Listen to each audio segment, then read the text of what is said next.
Hello and welcome to Fire in the Belly. Today we have myself, Mighty Pete, and we're joined by the Margaret / Mo Smith. Good afternoon or good morning to you. Oh, I've lost track already. Hey, good afternoon. Yeah. It's like we're going across the Atlantic today again. So, Margaret, tell us, where are you? What are you doing? Where are you from?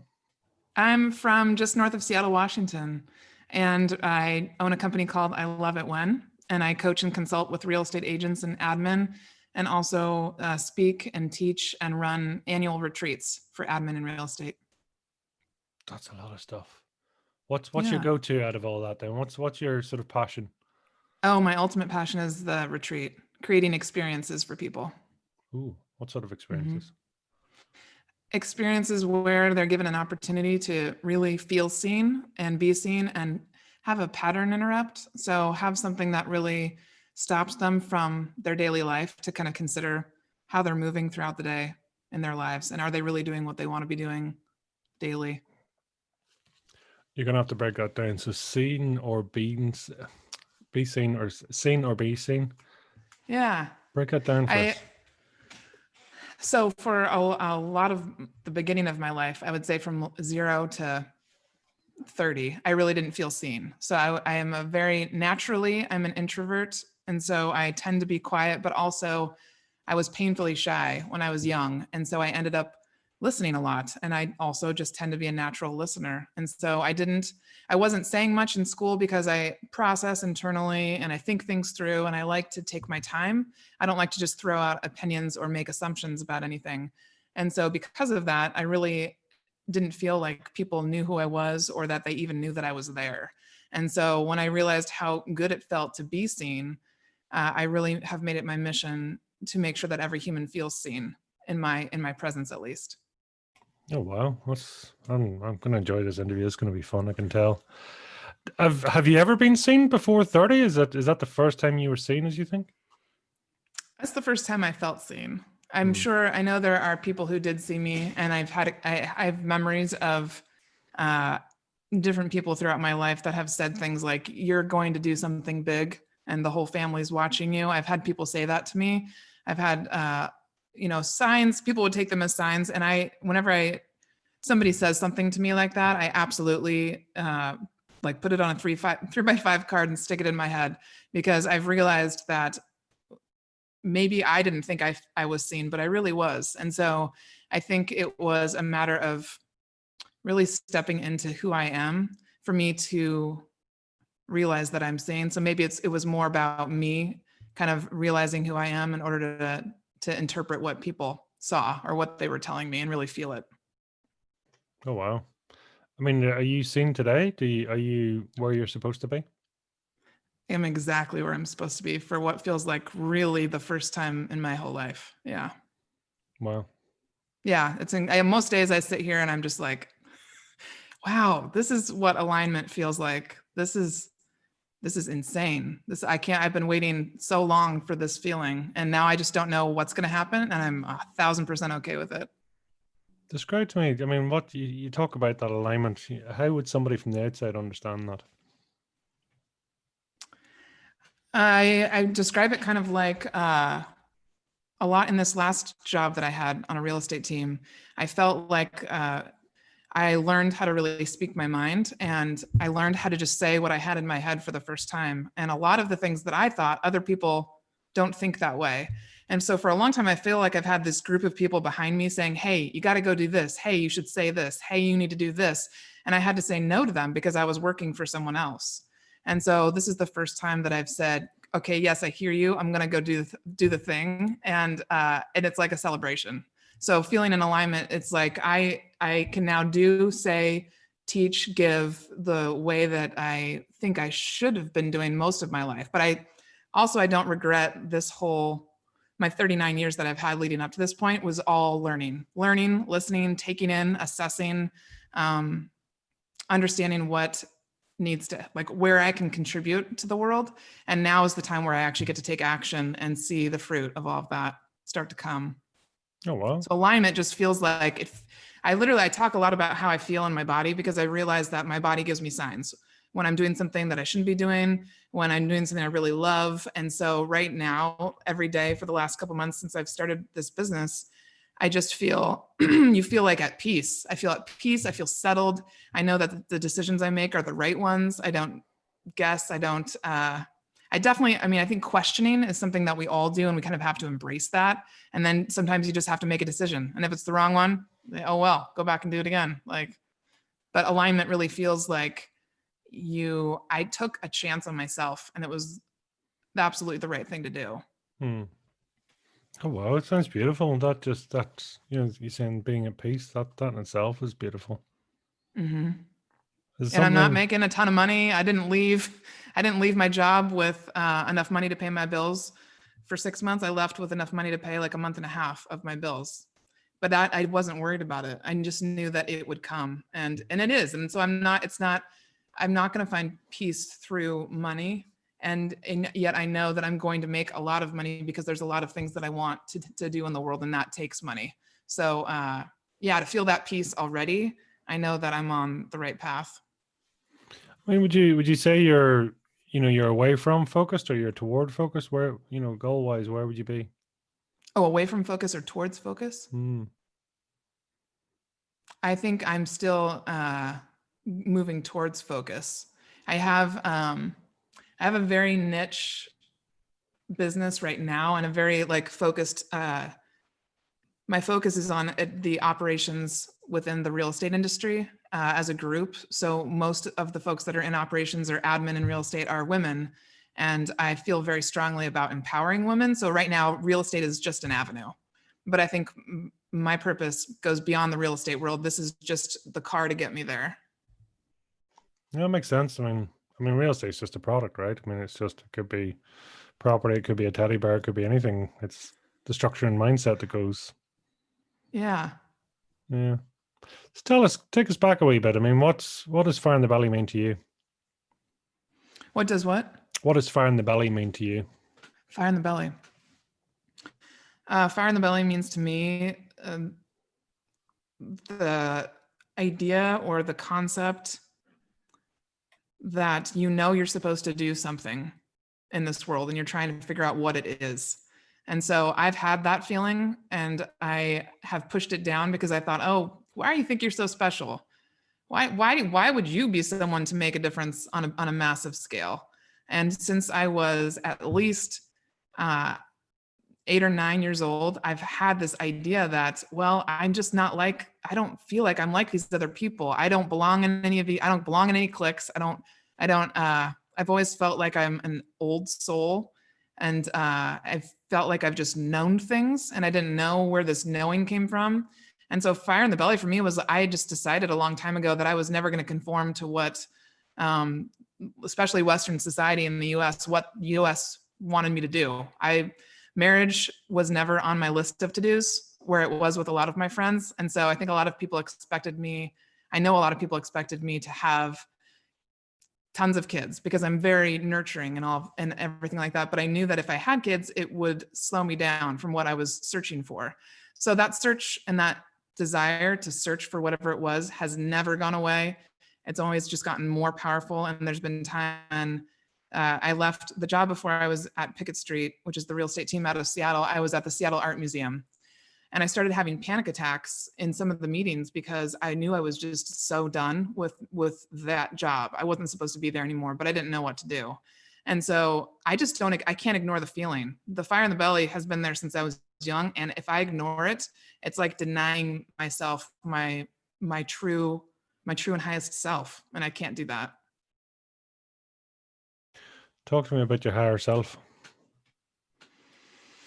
My higher self is the version of myself that I'm currently evolving towards constantly. And so it's this person that I know that I am and I'm capable of being. And so she knows what to say, knows what to do, can inspire large groups of people to take action to better their lives, better their community, better their families. And it's all for the highest and best good of all involved. It's for the betterment of the world. There's no ego in it. There's no desire but to leave the planet better than when I came here. That's awesome. Interesting. You changed the language slightly in terms of it became a she. Oh, yes. I did that purposefully. Yeah. That's good. That's your future self. Mm-hmm. That's awesome. Do you see that? I mean, would you be quite, I mean, your language is incredibly kinesthetic, but would you be, when you're forward visualizing, is that something you can see, or is it's intuition led for you? I can absolutely see myself. I've always seen myself talking to thousands of people, and I've talked in rooms of hundreds of people. But when someone told me about visualizing, I didn't really understand how to do it. Like I was on a basketball team when I was in high school because I'm tall, and I wasn't a great basketball player, but I'm tall, so they could use me. And she would always talk, my coach would talk about visualizing making the shot. And in my head, my visualization, I always purposefully missed the shot. And I was just get really angry with myself and say, well, this visualizing thing should be easy. I should just be able to make it go in the basket. And I think it's a process of teaching myself what's possible again, and really then taking the action to prove it to myself. So doing something that I think I would never have done before, and when I do the thing and I complete it, then I'm like, okay, you just proved to yourself that you could do that. So let's go one step further. And so I do see myself speaking in front of large groups of people. I have no idea where that's at. And then part of it is intuition. Part of it is me just knowing and having the knowing and understanding that I don't need to know how to get there. As long as I keep taking the steps, it will come, which I think a lot of people have a hard time kind of accepting. Like there's no checklist to get there. No, it's true. It's, to be sort of led by another thing, or just to know that the right thing will happen at the right time. That's a beautiful point as well, that it's just de-stresses it or takes a lot of the pressure off. Mm-hmm. Yeah, just getting up every day and doing the next thing that you need to do. Sure. It's getting on with it. Why not, Take us back a wee bit. What was Mini Mo like? Mini Mo was painfully shy. So my brothers, I have 3 younger brothers, 2 of them are twins, and they were all just completely comfortable socially. And so I grew up in a family that I still don't completely understand. This is also me feeling worthy. I grew up in a family that many people would wish for, meaning like my parents were incredibly supportive and are still supportive to this day. They allowed us to be ourselves and really embraced whatever that looked like. And so my mom is very utilitarian, meaning like the things that we have in our house and the way that we lived was just what we needed to be happy and healthy. And so we would have open conversations at the dinner table. We had something called sharing time, which growing up I thought was the cheesiest, worst idea ever. And then after I graduated from high school, I realized when I came back to visit during college, my friends would talk about it and they'd be like, can we have dinner at your house and have some sharing time? And I was like, oh, people actually want to do this? Because you don't really want to admit that when you're young. For some reason, you're just stubborn and you're figuring it out. But that was the essence that my mom, specifically my mom, left behind, was that, again, everybody deserves to be seen and be heard. And she was teaching us how to share, how to really be open and how to listen, and then how to do that with our friends. And I realize now that she programmed us for positivity. She programmed us for to be able to really handle and maintain whatever, no matter what the world threw at us. So along with talking, she also had signs up around the house that said, make it happen, you can do it, dream, all these things. And they literally have been programmed into my subconscious. So when some people battle with anxiety and things like that, I totally understand, because there's still things that get to me, absolutely. But there's like an auto switch, because no matter what, I'll get up the next day and keep going. And where some people have the tendency to look to the negative or to turn to the negative or what might not be possible, I automatically turn to the positive no matter what I do, even if I'm feeling like crap.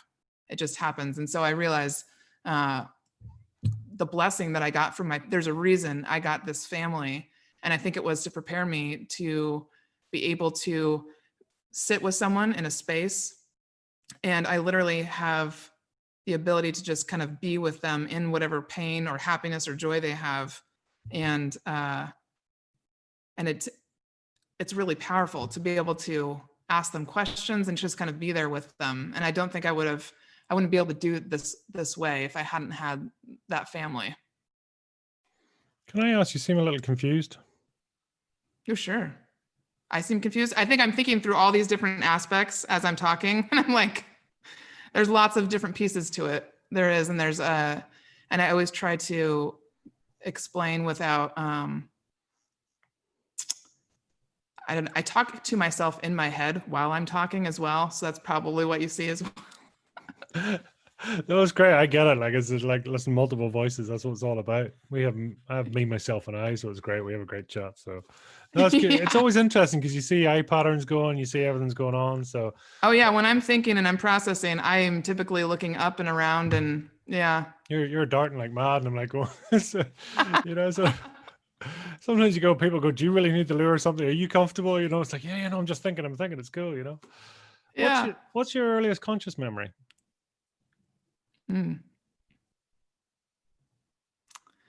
Let's see, my earliest conscious.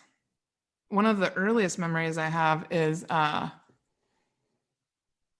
think this was, well, one was when my twin brothers were born, because my grandmother's standing next to me at the door of our little house as my mom's being taken to the hospital. So she came to sit with me and my younger brother, Matt, while she was having the twins. And then another one, though, that might have happened right before that is my mom being taken out of the house on some sort of a gurney because her heart had skipped a beat.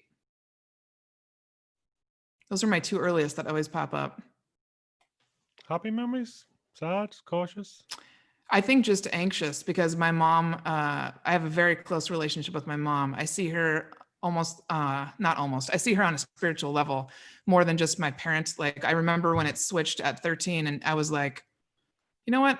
Yes, she's my mom, but she's also my friend. And why don't my friends see their parents that way? Like, my mom is her own separate entity, her own separate person, not just my parent. And so I think I knew that from a very early age. We had a special connection. And it reminds me of Jesse, who owns Pickett Street. One of the things he told me was, it's like I've taken what my mom has and weaponized it, meaning like kindness, empathy, all these different characteristics that I have taken on from her. I'm now taking it at a much bigger level. Yeah. So I think she's very special. Do you think you've been here before? Yes. Many times? Yes, totally. Different lives. How far back can you go? Do you know? The last time somebody asked me this, I feel like 7 or 8 times is what just comes to mind almost immediately. Yeah. Oh, it's always interesting because, you know, some of your language and you feel like you've been here before, you know, you're almost like an old soul in a young body. Is that a line for you now? I mean, do you think, you know, are you the age and, you know, is that part of the process? Do you think that you've actually sort of fitted into your soul as such, you know, and is that where alignment comes? I think that is, yeah, there's something happening there where a lot of people think that I'm younger than I am. And so there's been, for most of my life, I feel like people didn't really take me seriously. And even now, being a business owner, I still sometimes think of myself as 10 years old. And so it's like part of my process in kind of really realizing myself these last couple of years has been to take the keys, as my mentor tells me, take the keys from little Margaret. You're driving now, and you're doing this, and you can totally do it. And so I think it's been an interesting kind of obstacle to tackle, to feel like I've been here so many times and there's just some things that I feel like I have this knowing about, but I don't ever want people to think that I have a huge ego, or that I'm trying to be condescending, or because I don't believe that I know everything at all. I think there's always something to learn, but there are some things that I just feel like I know and I can't deny it. And it's helped me and it's helped other people. So there's that kind of balance, I think, that I try to make sure people understand about me, that I'm not trying to believe or say that I know everything, because I definitely don't. It kind of like, it almost sounds like you've had a lifetime of holding it back, though, is not being your full self either. Yes. So yeah, part of this right now is me I feel like I'm flailing a little bit, like, oh my God, I get to actually do everything, say everything, be everything. It's almost overwhelming to pick what to do first. Because it's interesting, because you mentioned and you talked about, you know, being quite introverted as a child, and that, you're saying your mother talked about there, saying everyone deserves to be seen and heard. And as an introvert, that's the last thing you want to be. You don't want to be seen, you don't want to be heard. So there's a bit of a dichotomy there, is there? Yeah, I feel like I'm a dichotomy all the time. I think, I also hate to be put in a box, but sometimes it helps to kind of sort through the journey of it. Like they're extroverted introverts. I don't know what I am. All I know is that I really enjoy talking to people, and the shyness will always be there. So before I step out to teach in front of a group or before I step out to speak, I always will either look up a note that somebody gave me or be sure to tap into a memory of how I felt when I last spoke, because it reminds me that whatever needs to be said will be said through me. And once I get going, I always tell people, I make the joke of like, hey, if I throw up in the first 10 minutes, just know that it'll only happen that one time. And it hasn't happened yet. But once I get past the first 10 minutes, I'm completely comfortable in front of a room of hundreds of people. And I know I'm supposed to be there. So I just think that I actually really like that adrenaline now. And so I think that shyness was just something I had to really grow through. I mean, is that where you feel most in your power? Is it talking on stage, or where are you most powerful? That's a good question. I feel like I'm most powerful talking on stage. I think that's I don't know. I don't think I've done it enough to really completely know, but I've done it a lot. I say I haven't done that much. I've done it a lot in the last 8 years. And the one that I have stuck in my head the most is, for the first time ever, I took my mom's concept of be you and I created a workshop around it. And I taught it last October at a retreat for a company out in Vermont.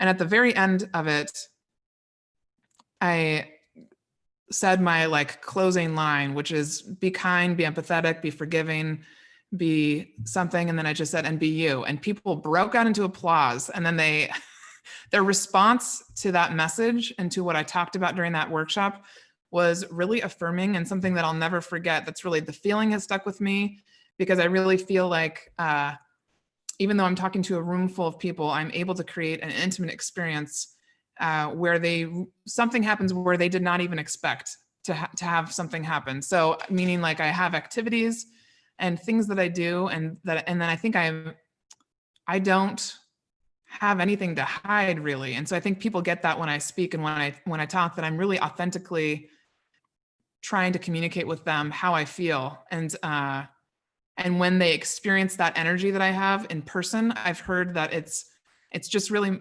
undeniable. So it's a little bit harder to communicate via Zoom and via the computer always. But I know that that's another avenue of networking and getting to know. That's definitely how I've built my community, that I would say, in the real estate world. But when I get to see people and be with people in person, and I walk into a room, I have the chance and the opportunity to either bring the energy up or bring it down.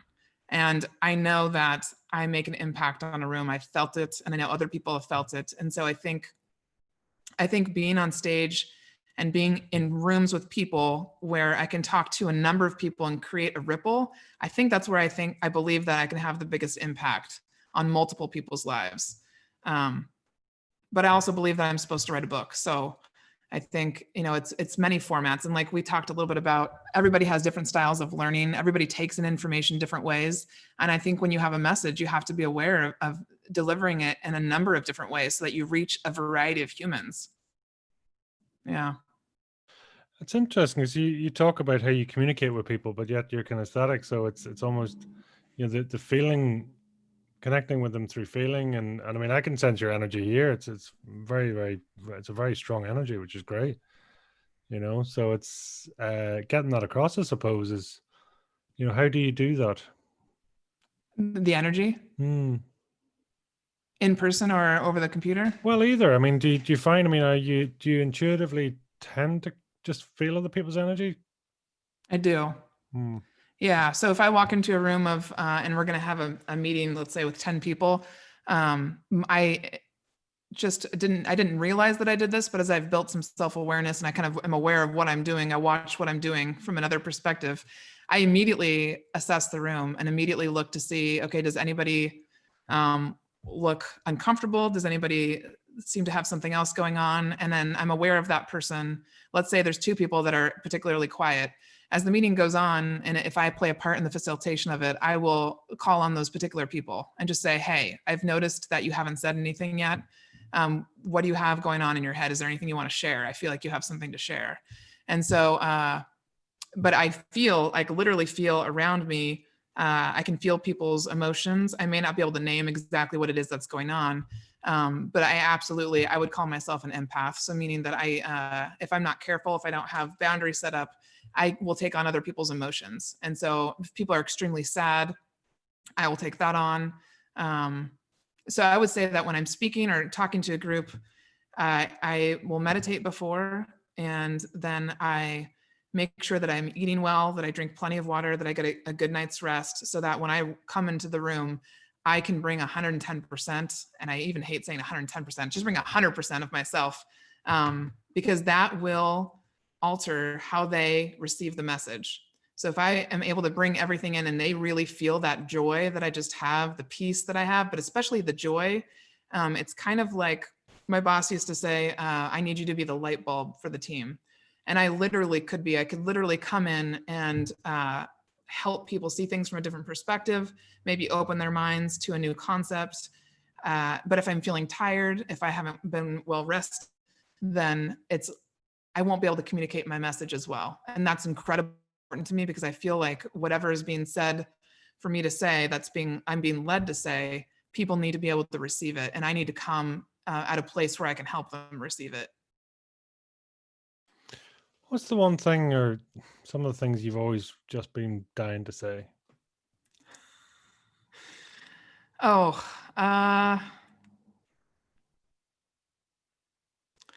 I see that we are all connected. And so it never made sense to me why people would make me feel less than, why people would make other folks feel less than. And so growing up, when I saw people being picked on in school, or I saw people being left out, myself included, I was always kind of like, why? Like, who made up these rules that this group of people is supposed to hang out together, but you can't hang out with these ones?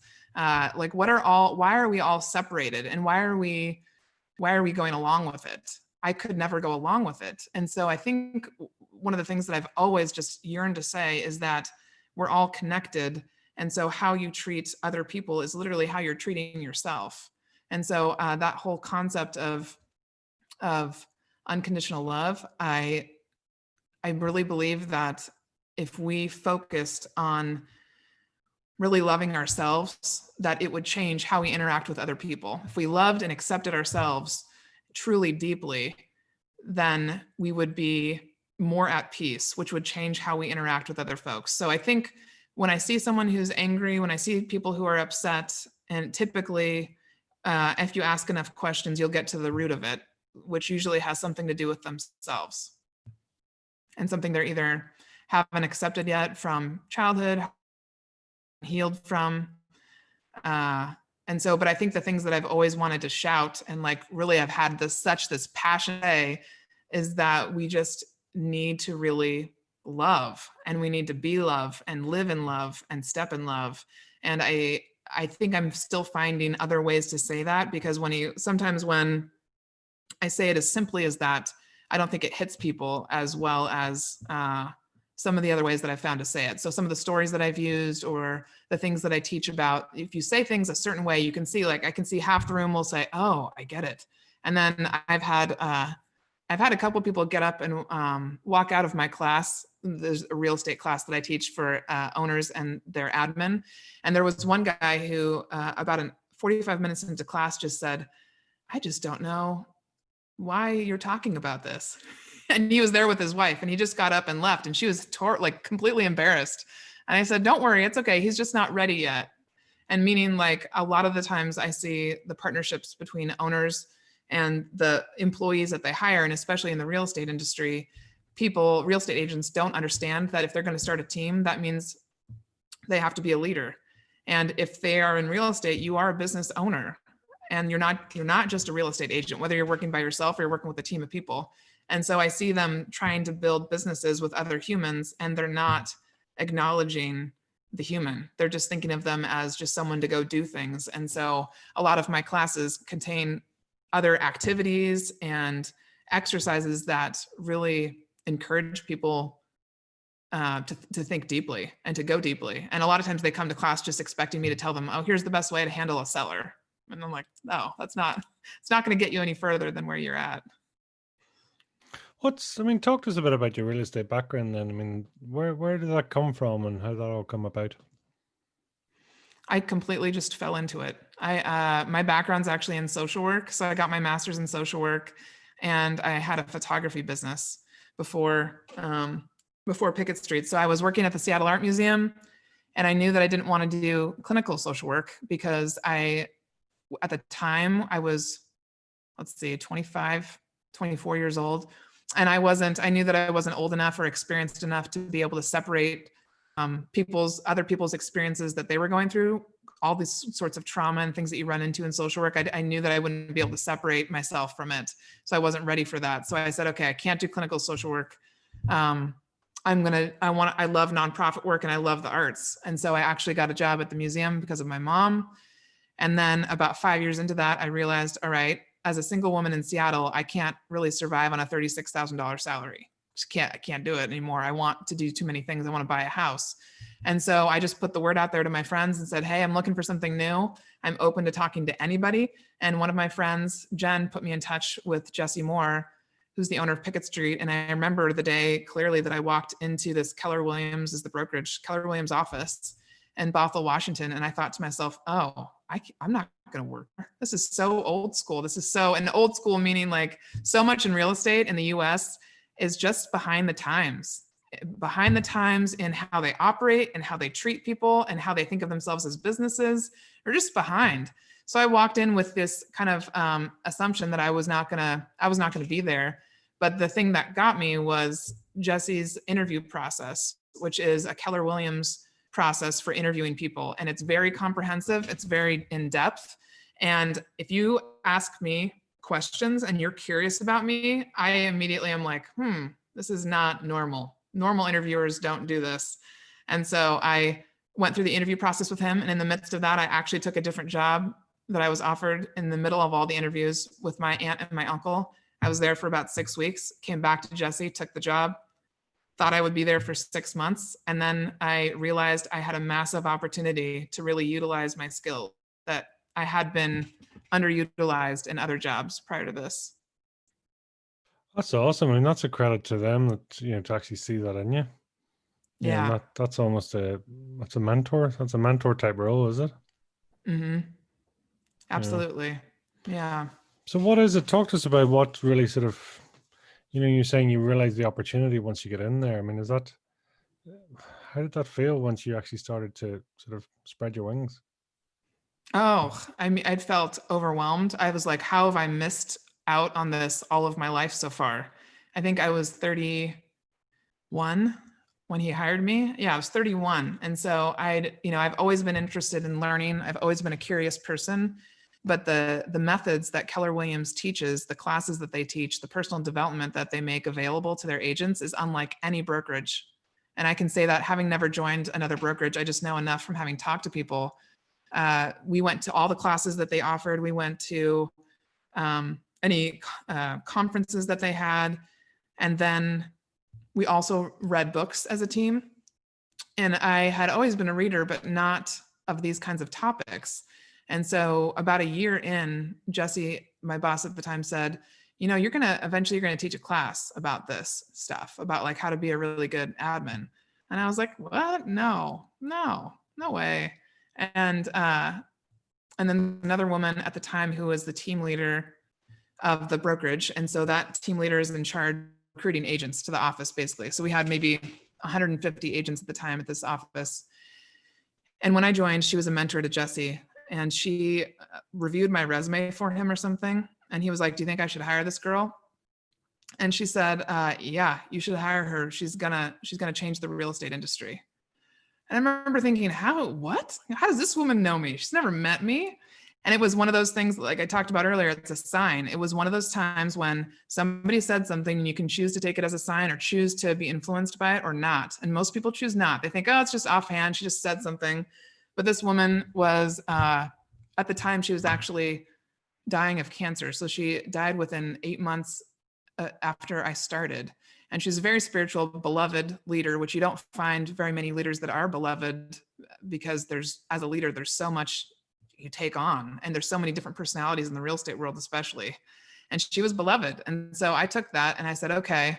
And then as I assessed that first year, I really assessed the industry. I didn't do much in my job. I didn't change much within our business, because I always know before I'm going to make any changes in any business, I need to know the business. I need to know where we're at. I need to be able to assess where I'm at, our team's at within the industry. So I did that. And then I saw the lack of leadership. I saw the admin seen as a person or a position that was less than. And I knew from other industries how vital operations was. And I was like, what is this attitude about? Why are they seen as such unimportant people when they're running your business entirely? And so I saw an opportunity to use social work skills, my people skills, and to also really stretch myself and possibly make a name for myself, which would take me one step closer to what I felt like I was supposed to be doing in life, which I didn't know, how that was going to happen. I never thought that real estate was anything I was supposed to be in at all, even though my grandfather was actually big in real estate and had his own business. But I didn't actually even know that until after I started in real estate.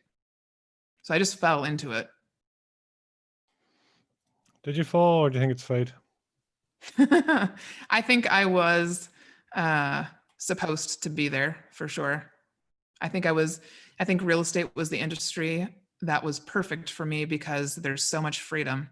And so there was freedom to run every aspect of a small business.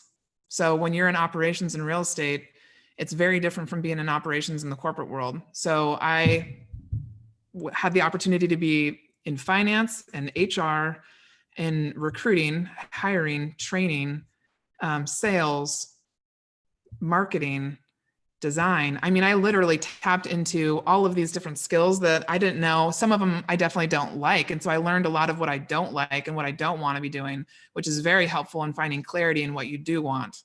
And I think that's what my experience was meant to do for me, which is to show me, yeah, you actually can run a business. You have all the skills needed, plus you have the people skills, which is sorely missing from a lot of the leaders in the real estate world. They don't want to be leaders. And so I often talk to real estate agents about how it's okay. You don't have to run a team to make a lot of money. You don't have to be a leader. And I think sometimes it's just their ego that keeps them from stepping back and saying, okay, maybe this isn't what I'm supposed to be doing. Maybe I'm not supposed to be leading other people. Isn't it funny? Why do you think some people want to lead and some don't?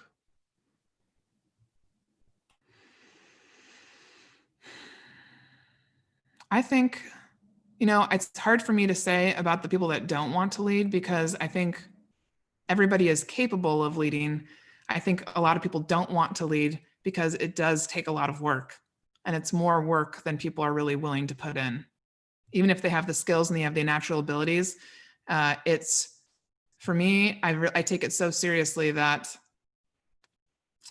when I'm behind closed doors, or when I'm at home, or whatever I'm doing, I'm always very aware of how my actions influence people. And so that takes more self-management and accountability than I think a lot of people are willing to have and do. It absolutely means that you're very intentional with every day. It doesn't mean that you don't mess up, but you're very intentional and you put in the work and you get back up every time you fall, and you work to strengthen your weaknesses. And a lot of people don't want to address their weaknesses. They don't want to look them in the face.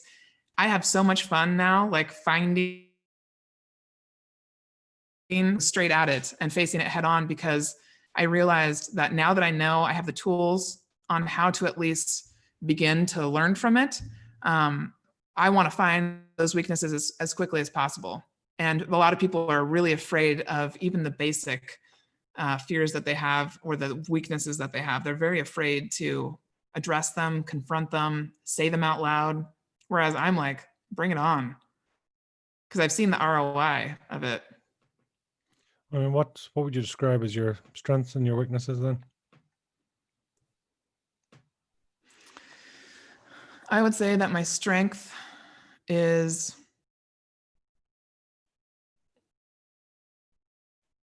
really hearing people and having like a never-ending curiosity, because I don't stop at the top level with people. And then I really listen to them, and I'll ask them questions based on what they told me. So there's an ability there to help people uncover what they may not even know is there about themselves. And I would say my weakness is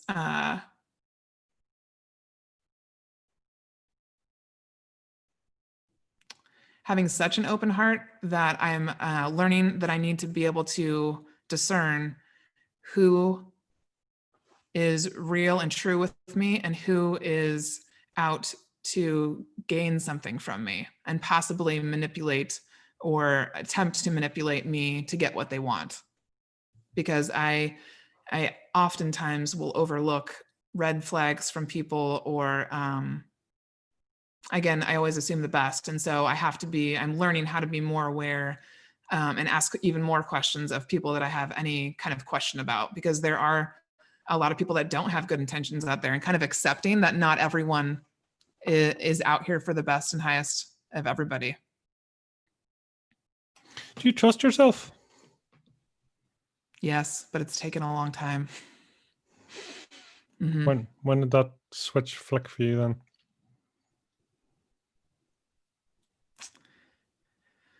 I think it's still flicking, actually.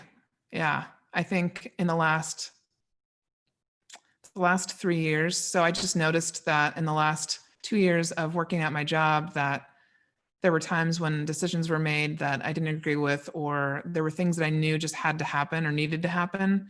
And I realized that even if nobody else agreed, that the more my decisions played out, the more the right thing would happen, or what conversation needed to happen would happen. And so I think that the biggest flick of the switch that's happened for me yet is taking the leap and leaving my job and starting my own company. And so that's kind of like a big statement to myself of saying, hey, like, I know that we can make this happen. I know that I'm going to make it happen. And this is me like saying it out loud to myself and to people around me. Yeah, no, it's always interesting to see, what's there. What take us back a little bit. I mean, what did Minimo want to do when she grew up? What was the plan? Minnie Mo wanted to do anything that was magical. So Mary Poppins, like flying, always wanted to fly. So I didn't really translate that into a job or anything, but I was always really, I would say, kind of obsessed with magic and with energy, even though I don't think I would have called it energy when I was little. I don't think I knew what that was at all. But and then I knew that most of my family is made up of teachers. Most of my mom's family are teachers. And so there was also this part of me that was very stubborn and said, well, I'm not going to do what everybody else is doing, so I'm not going to be a teacher.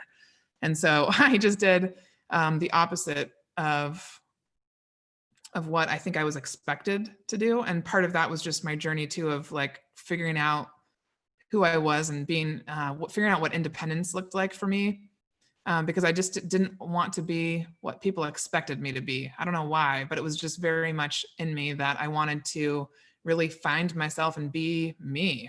And so I think as a little girl, I just, I didn't know what was possible. So I think being a teacher was something that I had in my head just because everybody around me was teachers. But beyond that, and beyond like the Mary Poppins kind of magic idea, I don't think I had any other ideas in my head of what I wanted. I just knew that other thing I guess I knew for sure was that I wasn't going to be married and having kids early on, at least.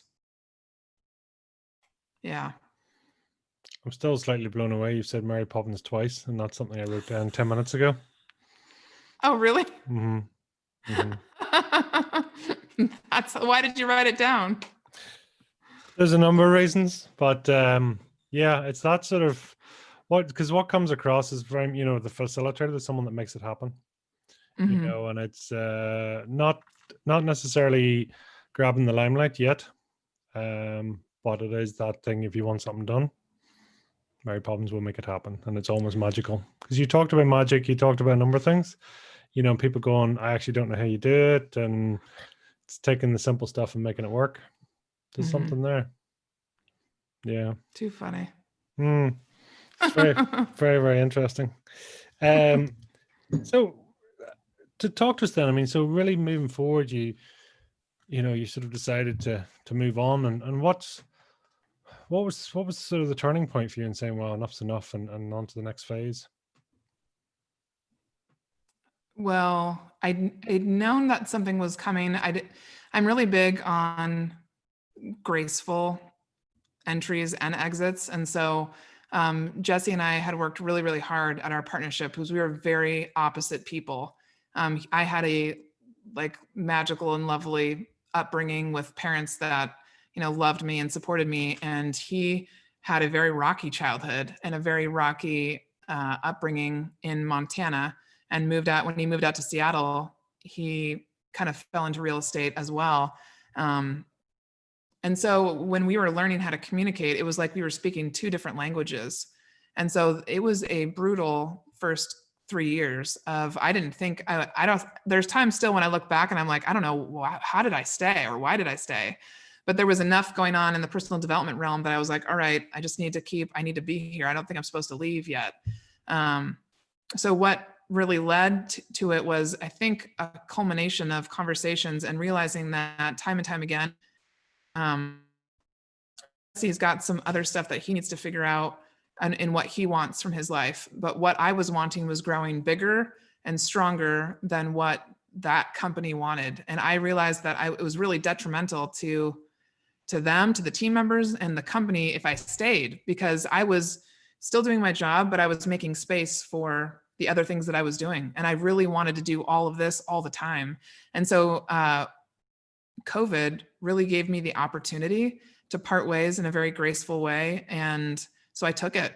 And so when we started staying home, I had just gotten home from teaching in Minnesota, and our lockdown in Washington State started. And so 3 weeks into the lockdown, I was like, I really, really like working from home. I really am. I'm highly impacted by my environment, highly, highly impacted. So that means the people that I'm around, the actual space that I'm around. One of the other things that I would do is I changed the configuration of the office, the furniture, what the furniture looked like. I literally painted the walls in the office at Pickett Street so that I felt good in them, and so that other people would feel good. And so when I came home and I got to be in my house, which I did an FHA 203K renovation on, it's a duplex. I live in the top level with a view of the mountains. I was like, oh, this is where I'm supposed to be next. This is where I'm supposed to spend a lot of time developing whatever is coming next. And so once I realized that, then I just had to have the hard conversation with Jesse, which, at one point we always know that we're going to work together in some capacity, and it might be in investments, it might be in another project, but that my time with Pickett Street had come to an end. And so, and I think a lot of people, I know a lot of people came to me over the last couple of years and they were like, why haven't you left? What are you going to do? Why don't you should need to go right now? And I was like, thank you for your support. And can you support me where I am in this moment? I've decided to stay with this company. And when I decide to leave, it'll be that time. And so COVID really just made it really apparent. And it also just was perfect timing because of that. And so again, it was one of those things where I may not know exactly what's happening and exactly what this new life's going to look like, but I can't be here anymore. What does the future hold for you? I mean, what are your sort of big intentions?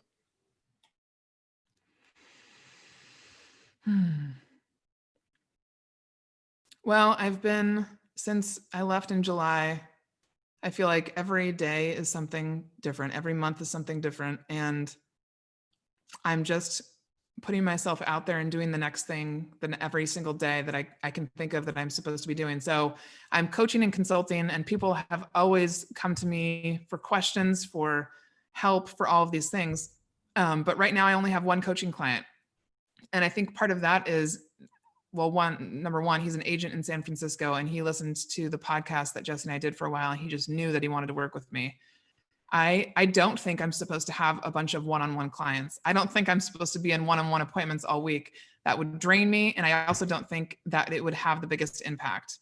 And so I'm realizing that while I enjoy helping people, I only really want to coach people that want to take action and want to do something. I do not want to sit down for an hour with someone who's just stuck in their epic, like, ball of never ending negativity or whatever it might be, whatever their habits are, and they're not willing to kind of explore that.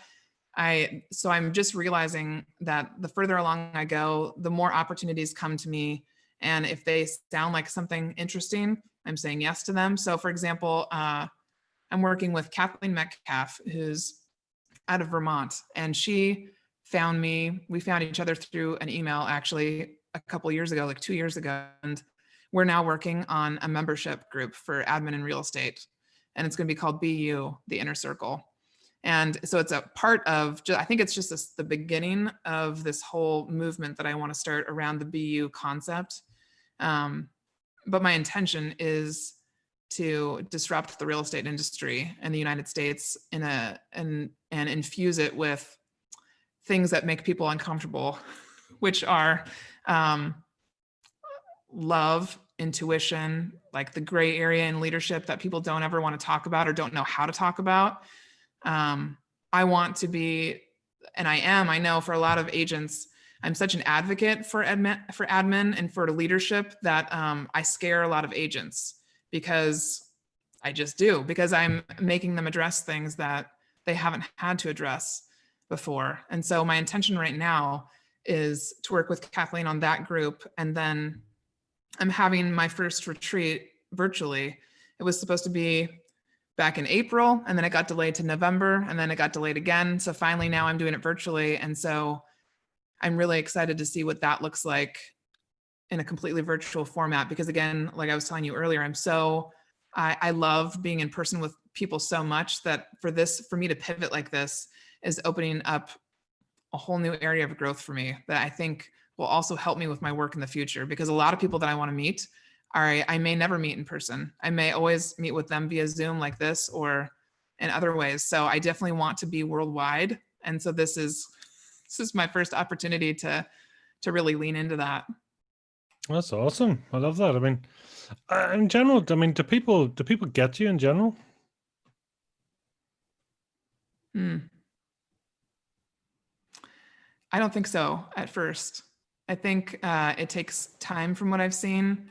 But it's not like they don't get me in a bad way. I think when they meet me or when they hear me speak, they're kind of, what I've heard is that I've been called naive a couple different times. And then people have thought, I've been told that they think it's a show, like they think it's just something I put on and it's not really me. Like I do it to manipulate or gain trust or something like that. And then after a while, when you listen to me for a while and you hear my voice, especially on social media, my voice and the way that I speak and the things that I post, it doesn't change. It's the same. And so consistently over time has built trust. I've built trust with consistency through my posts and through my speaking engagements. And so I think after a couple times, people are like, oh, she means what she says. And then I think that's why I have this really big desire to meet people in person, because if I can meet them in person, then they feel it and they feel my authentic self. And so I think I'm learning how to do that over Zoom. Are you your true self? And is there still a bit of a gap between your true you and who you are today? Oh no, I think I'm my true self for sure. I think I've been my true self always inside, but I've not outside, I've not like been able to speak about it or put words to it as well as I can now. I think the potential that I have or who I'm becoming is still developing, but I'm definitely, Yeah, I mean, I'm definitely my true self. I can't, at this point, I'm kind of like, well, if people don't like it, they don't like it. Or if it makes them feel uncomfortable, that's okay too. That's all right.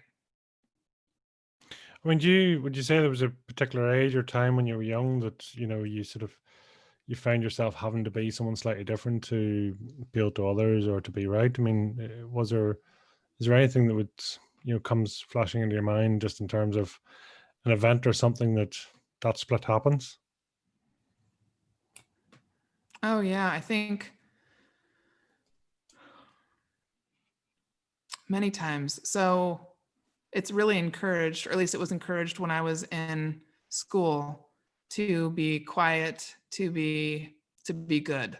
And good meant quiet, and it meant getting your homework done. And I was that in school. And not that I always wanted to be a team player, and I don't think that's a bad thing, but I don't think necessarily quiet equates to good.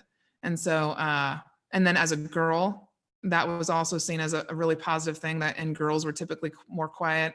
And also I'm a tall girl, and so I stick out. And so I never wanted to stick out. It was like the worst thing ever. So I would do whatever I could to blend in, to be quiet, to sit in the corner, to all of that. And so all of those things were opposite of what I really wanted. So when I was younger, I remember thinking many times, being in the back of the classroom saying, like, I want to be up in front. I want to give my presentation without sweating through my t-shirt. I would sweat in high school with social anxiety. I would sweat in my shirts so badly because I was just so uncomfortable, even though I knew that I could do it.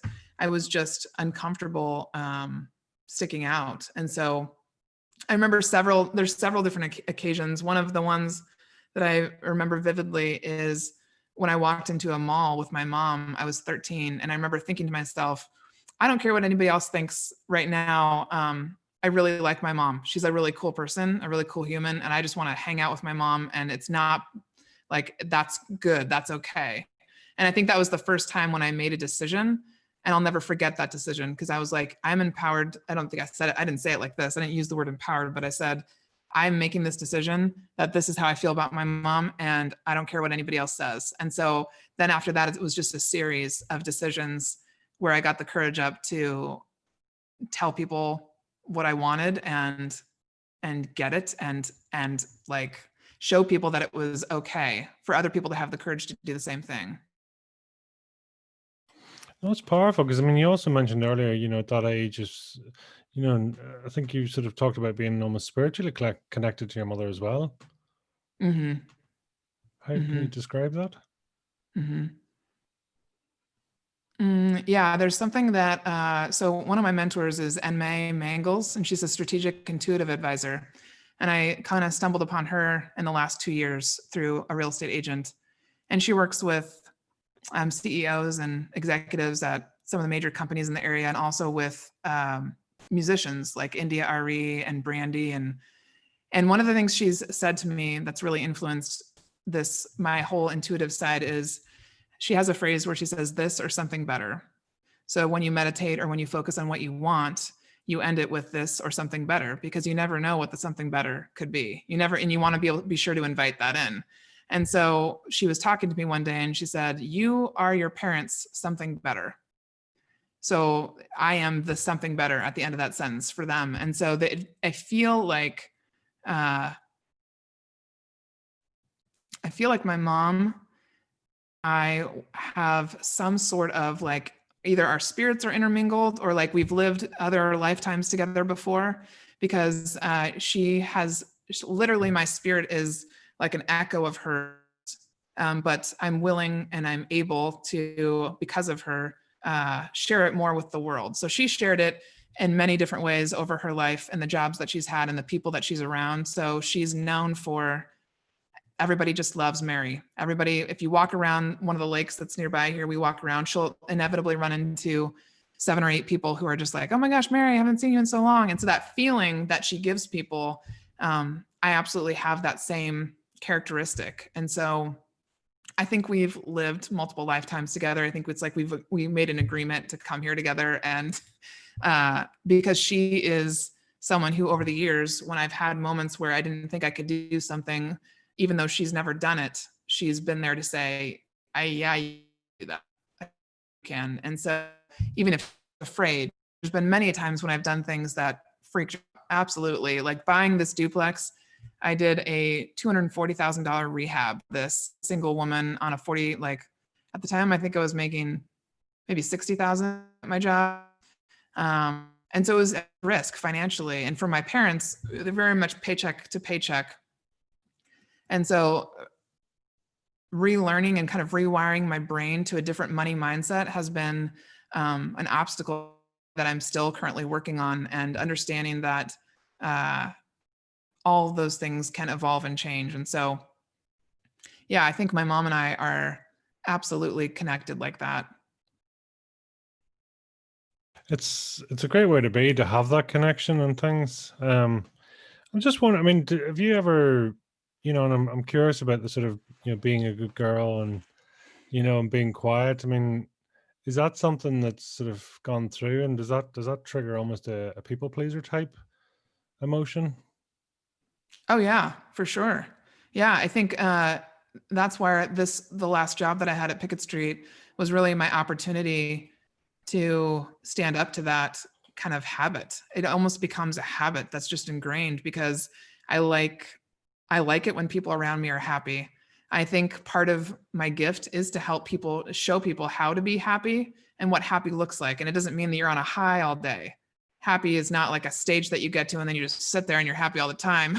No, it's a roller coaster, and being happy is really a mix of a number of different emotions and being okay with all of those emotions. And so I think I learned early on from society and I would say from my mom too. There's some stories that I'm trying to unlearn. And I would say this is one of them, where it's good for people to be happy, and that won't get me anywhere. I can't make anyone happy. I can jump into their life for a minute, and I know how to fix things really, really well. I know how to create systems. I know how to organize a home. I know how to organize an office space to make somebody actually feel really good. And I have to make sure that I utilize that skill and teach them how to do it for themselves. And so the people pleasing part is a skill for sure. And it's not a bad thing, but I can't make my whole life that. And that's what really I started to do in the last 8 years, was start to make decisions that didn't make everybody happy, because you can't make everybody happy. And so it's been a process, though, to kind of unlearn that behavior and understand that when I say no to someone, it's just as loving as saying yes. It's really, it's a gift, because if I said yes to something and I didn't really mean it, I wouldn't do it with my whole heart. So then they're not even really getting me. They're just getting the yes that I said, if that makes sense. When you talked about being on the retreat, and you're saying that's, that was almost the point where, your fire in the belly was, you were, what triggered that, and what really part of you, was that a new part of you that you hadn't seen before that came out, or to create the retreat? Is that what you're saying, when I created it? Yeah. I knew that I wanted to organize some sort of an event for admin, and I didn't see, like, in the Keller Williams world, there were lots of events and opportunities for real estate agents to better themselves, both personally and professionally, but I didn't see the same opportunities for us. And so I was at the time organizing like a quarterly happy hour, and I just felt like it wasn't giving me what I wanted. We would meet for like an hour and a half at a nearby restaurant, and we would talk pretty surface level about systems and things that we were working on, but it wasn't digging deep into what I felt like was, I always look for the root of everything. So if there's a problem, you don't want to look at the symptoms. You want to look at what's causing it. Otherwise, you're just constantly working on the symptoms, right? And so I was at another happy hour with an admin who was having a hard time, and she had more experience in the industry than I. But while we were talking, she was like, what if we did like a weekend away? And we got like 5 or 6 of us together, and we did a weekend, and we really had the time to dive in and get to know each other. And I was like, this sounds great. And so whenever an idea comes like that I know I'm supposed to do, I go ahead and do it. I don't wait anymore. And so she actually has never come to a retreat. It's funny, after that conversation we had, it was like this idea was born, and then I took it and ran, and I didn't get permission from Jesse, my boss, to do it. I just did it. And when it came time to ask for some sponsors and find some money, I actually went to him and I was like, hey, so I'm doing this thing. And he was like, yeah, I was wondering when you were going to talk to me about that, because he very much supported and believed in me. But at the same time, I know there was this piece of him that was like, it was an odd feeling probably for him as an entrepreneur to have someone who's starting to kind of break free and run and do these things. And my goal was never to, I always wanted to take away any objection that he could have about anything that I'm doing. And then I never wanted to cost him or the company any money. And so I made sure that that never happened. So any profit that I made in any class that I teached, we had an agreement where we split it 50-50. And then with the retreat, I basically was creating my own personal development. And then we had one other admin at the time. So I was creating our own personal development. I was also bringing leads into the business, because when admin think, who do I know in Seattle who works in real estate? I come to mind now. And so I always found a way to make it beneficial to Pickett Street. And so when that first retreat happened, I remember standing out on the porch before it was getting started thinking, what the hell am I doing? And yet this feels so right. And it was, again, it was magical. It was like this magical experience of these poor, I say poor because there were 25 girls stuck in a 5-bedroom house, like basically sleeping on top of each other that first year. But it was everything that I wanted it to be. Wow. I mean, what did you learn from yourself from that retreat?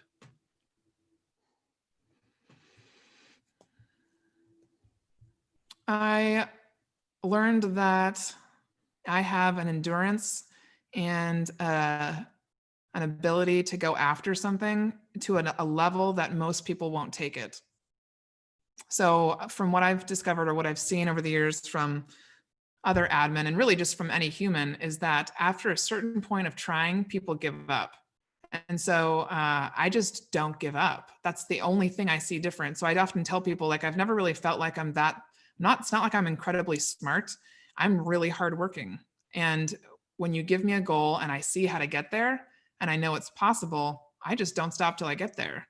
And so where some people would give up or some people would stop, I always give the example of like I think it was the 3rd year, I had Gary John Bishop come to the retreat, who's, he's written a couple books. Unfuck Yourself is one of the favorite ones. And we were reading his book in our mastermind. And I thought, well, my friend Christina had said, what if we invited Gary? And I said, oh, I hadn't thought about him before because I really didn't know anything about him. And so we both wrote him an email from the back of his book, and he said yes to us. And he normally speaks in front of thousands of people, and he also costs a lot of money. But I basically said, here's what I'm doing. Here's my plan. This is my 3rd year doing it. What does the cost look like? And he gave me the cost, and I didn't balk, and I went and found the money. And instead of asking 5 sponsors and just saying, oh, well, I didn't get the money, I asked 45. So you just keep asking until you find the people who are willing to bet on you.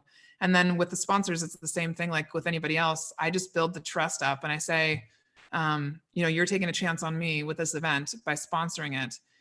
I promise you that when you sponsor it, I take it seriously, and I will come back to you when I'm going to do this event on a really massive scale, and you will be the first person I ask, because I will constantly put those people who believed in me out there so that they get more business, they get more opportunity. That's kind of the relationship I believe in having with people who are in my network. And so that's why people know me as such a networker, because I believe social capital, human capital is what makes the world go around when it comes to opportunities in business. That's amazing. It's great. And great, simply just asking the question, right? It's putting it out there. And I mean, were you doing that for you? Or were you doing that for other people? Both. I desperately wanted it. Yeah, that was the thing that I realized too. And I guess you said, what did I learn from doing that retreat? I think I learned that I'm the endurance piece, that going after it. And then also I just have a real craving for learning, and a craving for learning from people who I think can teach me more about myself. And so part of this was, again, getting these really awesome, incredible speakers to a group of just 40 attendees So like having Gary John Bishop in front of just 40 people, or Susan Scott, who wrote Fierce Conversations, or Enmei, who's come, I really want to surround myself with people who are going to open my mind to other ways of thinking. And I needed, and I was desiring higher and higher levels of challenge, of information, of new ways of thinking. I needed more, and I wasn't getting it in other places. And so this retreat was a way for me to get that for myself and for other people. Well, it's so powerful to have that, and to even just to take the action, right? To move forward, and it's finding that. What are you capable of? Do you have any concept? I don't think I really am aware. The one thing that keeps becoming clear to me is that how other people see me now, and is still not, it's not how I see myself. And so there's something that other people are seeing that I'm not seeing. A really, I mean, openly and vulnerable topic would be beauty. So a lot of people talk to me about how beautiful they think I am, and I just don't see it. I don't see it. It's not that I think I'm an ugly person, but I just don't see what they see.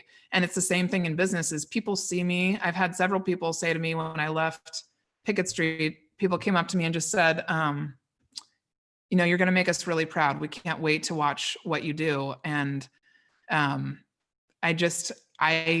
the life of me, I can't figure out exactly what they see, but they see something. And I think it's a part of what I am capable of that I just don't realize yet. People call me a legend, and I'm like, what are you talking about? I'm only 39. I can't be a legend.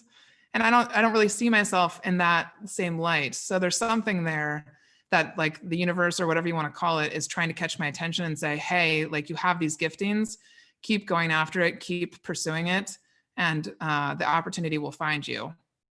So I'm just trusting, and I'm also know that I have close people around me who will tell me the truth and will say, hey, like, this is a weakness we can help you with, or hey, you are really good at this, you need to keep pursuing this. Are you waiting for permission? I think partially, yeah. I think there's a part of me that's like, again, still, what makes me think that I'm the person to do whatever this is? What makes me think that I'm so special, I guess? That's the problem. You're thinking, right? Yes. So a lot of the time, because I'm such an, I love thinking and theory, like talking with people and going deep. There are days when I just say, like, my mom has this phrase that she said to her sisters too, because they will overthink sometimes. And it's just shut up your head and just go do the thing. And so there are times when I say that to myself, and I'm just like, nope, don't think about it. We're just doing it, because I know it's the right thing to do. And that's kind of how I manage myself and have the self-discipline to go and do those things, is because there are times when I just say, no, we don't have an option. We're just doing it. Mm-hmm. That's great. I mean, who is good at getting you going? I mean, if you have the days when you're not just bouncing out of bed and taking over the world, I mean, does someone you go to, or someone that really inspires you? I would say the name that always comes to mind first has been an inspiration over the last couple years, and that's Gary Vaynerchuk.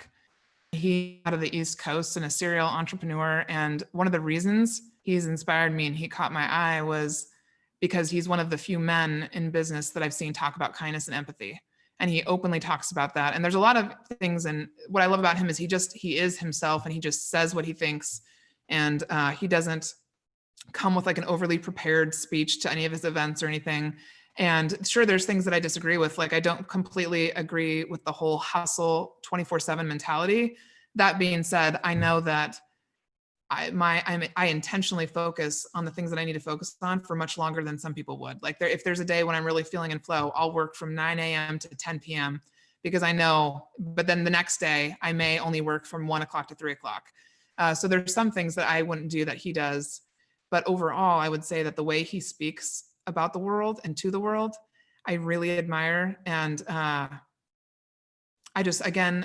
love seeing men who are open and vulnerable and see the power in that and are willing to say and do that in public, because I think we need to see it more often. Are women vulnerable enough in public? No, I mean, I'd say that's definitely something that's still like coming to be true and real and available. So people like Brene Brown and another like inspiration for me absolutely is Oprah Winfrey. And I really didn't realize it until 2 years ago when I first listened to one of her podcast episodes. And I realized that the way she speaks and the way that she asks questions, I very much admire. And I definitely ask questions like she does. Like I love doing that. I love that style of interaction. And so I think vulnerability is still being normalized. Absolutely. So how now does it feel, to be seen and to be you? It feels like not the normal world. It feels like it's a new kind of world that I've stepped into, and it's still getting used to it. But it feels amazing. Like even on the days when I feel crappy, or I would say like in the last couple months, I feel like I've been getting this message to just kind of slow down and rest, because I feel like whatever is coming towards me or that I'm working towards is going to take a lot of effort and a lot of time and a lot of energy.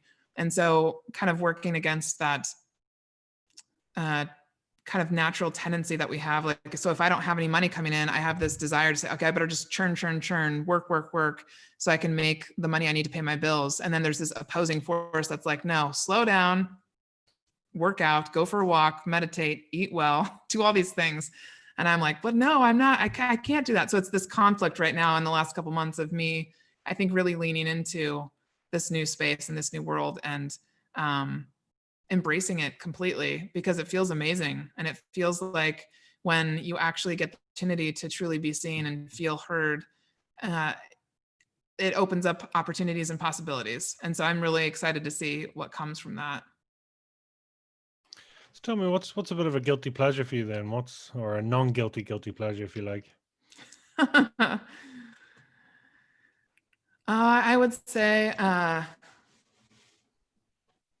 any type of self-care. So one of the stories that I'm unlearning from my mom is that self-care is selfish. And even the term self-care is kind of such a hot topic these days that it's I like to say it's more like just taking care of yourself. And so massages, I never knew how much I needed that. And I started a membership about 2 years ago, and it's life-changing. So at least every month I get a massage, and if I like, once I'm able to, I will absolutely. I love to travel, and I love to just talk to people. So like if I could travel around the world for 3 months and just spend time meeting people, talking to people, and reading, and kind of like, I guess, indulging in this like curious side of me, that would be an absolute luxury. That's great. It's amazing the number of people that say chocolate or wine. So I'd say chocolate's generally pretty much top thing, but yeah, self-care works. Oh, that's too, funny. I definitely love chocolate. Yeah. Was it crisps or chocolate? What's your weakness? What was the first one? The crisps or weakness, chips or weakness? Oh, crisps. Oh my God, I love it. I think absolutely chocolate for sure. Yeah. Milk chocolate, no, dark chocolate, white chocolate. What's your go-to? Dark chocolate. Yeah, I'm a baker, and so one of the things I do the other thing I love is to bake and just have the smells in my house, and so I'll bake at least once a week. Okay, what's your specialty there then? What are you good at baking? What's your forte? Oh, I would say anything dessert wise. So cookies, cakes, banana bread. Mm-hmm. These hand-down recipes or your own recipes? Oh, recipes that I find. Yeah, I haven't developed anything of my own. I'll sometimes put like something a little bit different in it, but I'm not too much of an experimenter when it comes to cooking and baking. I have a ton of patience, like so much patience, but for some reason, I think I'm so kind of obsessed right now with what I'm doing and with self-growth and things that I don't spend as much time on other activities. So like, yeah, because my brain is just whirling constantly with what can I think about next? What can I talk about next? Yeah. Do you find yourself having to almost slow yourself down for people to keep up? Does that make sense? Yes. Yeah. And that's, I feel like I held so much back for so long. And then I also realized that I just think about different things or think deeper about different things than a lot of people do. And so, yeah, there's been times when I've been told very kindly from people who definitely love me that like I think or I process things at like an 11 on a scale of 1 to 10. I'm like at 11, and like they'll kindly say like, hey, can you slow down, or can you repeat that idea or that concept? And yeah, I didn't realize before that once I got on this trajectory of learning and growth, and specifically learning about myself and learning how I operate and helping other people learn how they operate, it's just like I'm just like I can't stop. Yeah, it's absolutely an addiction.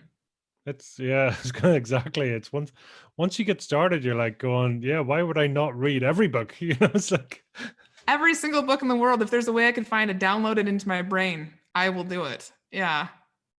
you look back at the Matrix, isn't it? He's just like, yeah, sticks in the computer programs. There you go. You're a karate expert. Fantastic. Yeah. Yeah.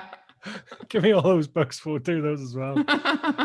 That's great. I mean, talk to me about leisure and pleasure. I mean, do you take time out for reading? Is reading your thing, or listening, or what's your go-to? I would say it's definitely gotten harder since I started my business. So I'm trying to find a schedule for myself that works, because before we would read as a team. And so I had no choice but to read before our Tuesday meetings. And so now I think I'm going to probably find a balance between reading and then listening to podcasts or listening to books on tape, because then I can do like 1.5 speed and listen faster. And but I stopped watching TV like 5 years ago, and not entirely on purpose, but part of the reason was I didn't want to pay for cable when I got my first house. And then I had started working with Pickett Street, and I didn't really have time. Like we were doing so much and I was having to come back, and I wanted to work out, and then I had to read. And so it slowly became less of a priority. And now I have a really hard time. The only time I'll really allow myself is to watch movies, because movies are definitely like a temporary escape. But even then, I spend most of my time either walking. I mean, now too, it's different with COVID and quarantine, but walking, doing yoga, or going out to dinner and hanging out with friends, spending time with other people. So I think when people spend time with me and they spend an extended a period of time, like a week or something, they come to stay with me, they realize what my life's like. And they're like, wow, we haven't even turned on the TV today. And I'm like, no, usually I don't.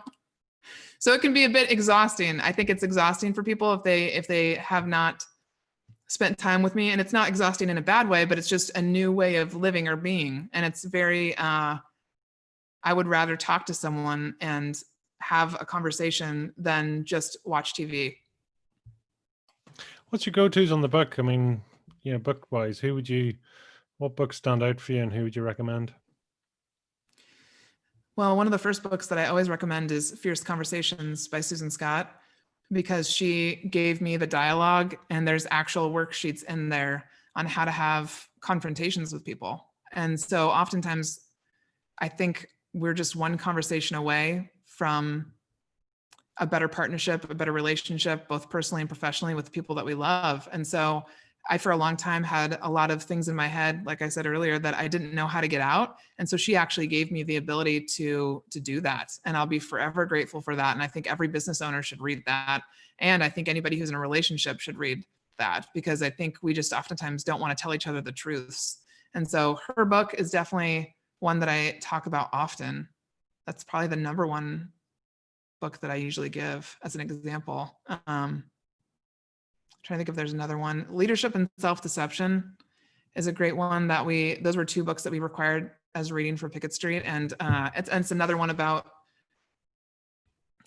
kind of ensuring that you're not sabotaging your own relationship, whatever it might be. They talk a lot in there about being in the box. So making sure that you're not in the box when you're working with people or talking with people. And he gives great examples of all sorts of situations. So I love books like that. Yeah. Just putting it out there. I mean, what's on the bucket list or love list, whatever you call it? What's out there? What's the big challenges for you? I want to write a book myself. And so I'm trying to get into a headspace or a place where I feel like I can begin that. So I definitely want to write, and I want to travel. So as soon as we're able to worldwide, that's my goal, is to create the space where I can go do that for a couple months and go all sorts of places that I've never been. I've only been to, when I was in college, I had the chance to go because I took a speech class. And the only reason I did that, because I still did not love public speech at all, I took it to go to Greece. And so we went to Greece, Italy, and London for a month. And that gave me just a little taste of it. And it was definitely amazing just to get outside of my own little circle and world and experience all sorts of different tastes, smells, people, places. Yeah. I think those would be my two most immediate. Greece and ouzo. That's all I can ever think of. Yeah, ouzo was the first drink I think I'd ever had, and the first hard alcohol, because I was not an early drinker either, and I was like, oh, black licorice. I'm not sure. It was pretty delicious though. Yeah, it kind of sneaks up on you too, though. So, oh, for sure. Talk to me about the book. I mean, do you know, have you a plan for it or a name for it? Do you know what you want to write about? Don't reveal any secrets here now. That's just, whatever can be put out. All the secrets. The last time I spoke about it with my mentor, I was saying, well, I feel like I definitely have a message to share, but it's made up of all these other thoughts from other people. I don't think it's my original thought. And she said, that's okay. And so I feel like I'm a little bit like a gatherer. So I know that I go out and find all these different resources that I bring together for the retreat, or bring together for my class, or for the podcast, or for whatever it might be. And then I share it because I think more people need to hear about these different concepts. And so I'm realizing that it might be the same kind of deal with the book. And so it'll probably be, there might be two books, or there might be all of this in one book, where I kind of share my journey and how I developed, because I think these different stages of becoming yourself are really what people are searching for. Whenever I talk to people and they're like, what do I do next? Like, how do I discover what I'm really good at? How do I do this? And I used to be so frustrated when I was younger with the answer I would get from other people when I asked that question. They were kind of like, well, you just kind of have to dig into it yourself. And I'm like, can't you just point me in the right direction first? And so I think this might give people a bit of an outline to at least begin to dive in, and some of my favorite resources and people that have inspired me, and concepts that have opened doors for me. So that'll probably be a little bit about my journey, and then also about the values that I live by and how they've helped me kind of live within the world and communicate within the world. It's awesome. Look forward to that. I mean, dare we push you for a time? I had no concept of a time. Yeah. I mean, ideally, if I had it in my ideal world, I would write it in 2021. So it's funny because I had a little bit of a breakthrough on this last Saturday, and I had figured out what I wanted to name the membership group. And I just been going back and forth on names because I'm a big feeler, of course. And so once it feels good and I have this big picture of what it looks like, then I can work backwards and figure out all the content and what makes it up. And so I was going around my house doing things, and I was washing some dishes, and I was like, oh, I have the first line of my book. I got to go write that down. And so I just immediately went to my computer, opened a document, and wrote the first line. And it was, this speaking opportunity sounds delicious. And that was what Enmei, my mentor, wrote back to me when I first emailed her. She said, I had asked her about speaking at my retreat, and could I have a one-on-one session with her, and what was she all about, and all these things. And that was the first line that she wrote back to me. And because now I know that intuitively she can look at a picture of someone and tell you all sorts of things. And so she knew that word communicated to me, because I'm definitely a person who, I love words, and I love learning new words, and I also love how they make me feel. And so she like hit it on the head And that was a turning point for me, because she has given me such confirmation and such validation around my intuition that it's really confirming what I already knew. But it's like that last kind of stamp that I think I needed from someone to say, you're on the right track. You already know what to do. And so I'm going to work backwards from that in the book. But that's kind of where it starts. Love it. Love it. It's great. Well, fair play to you, you know, in 2021 sounds like a great time to write it, you know, so well done. I look forward to it. Awesome. So tell me, if you were to try and summarize, you know, your fire in the belly in 1 or 2 words, what would that be? In 1 or 2 words, I would probably say passionate, intuitive. It's a good way to be. Awesome. Tell me, where can people reach out, follow you, track you down, hunt you down, connect with you? I'm really active on Instagram and Facebook, actually. And so you can go to _Margaret_Smith on Instagram, and that'll connect you to my business page as well. And then my website's just iloveitwhen.org. But yeah, I would love to hear from people. I always love meeting new people. Awesome. And tell me a final message you'd like to leave with the listeners. Oh, one of my favorite things to say to people that just comes out in all sorts of different ways is that you have no idea how powerful you are, no idea how powerful you are. And so I hope that people take the time to really listen to themselves and respect themselves, and then go and use whatever they have inside for the people around them. Because I think a lot of times people underestimate what they're capable of and what's possible. And a lot more is possible than what we realize. And so part of that is just taking action and doing something with what you know you have inside you. So I hope they realize the power. Wow, that's awesome. Margaret, Mo, thank you so much for being here today. Thank you for sharing, and we look forward to hearing more from you in the future. So thank you. Thank you. This was really fun. You're welcome.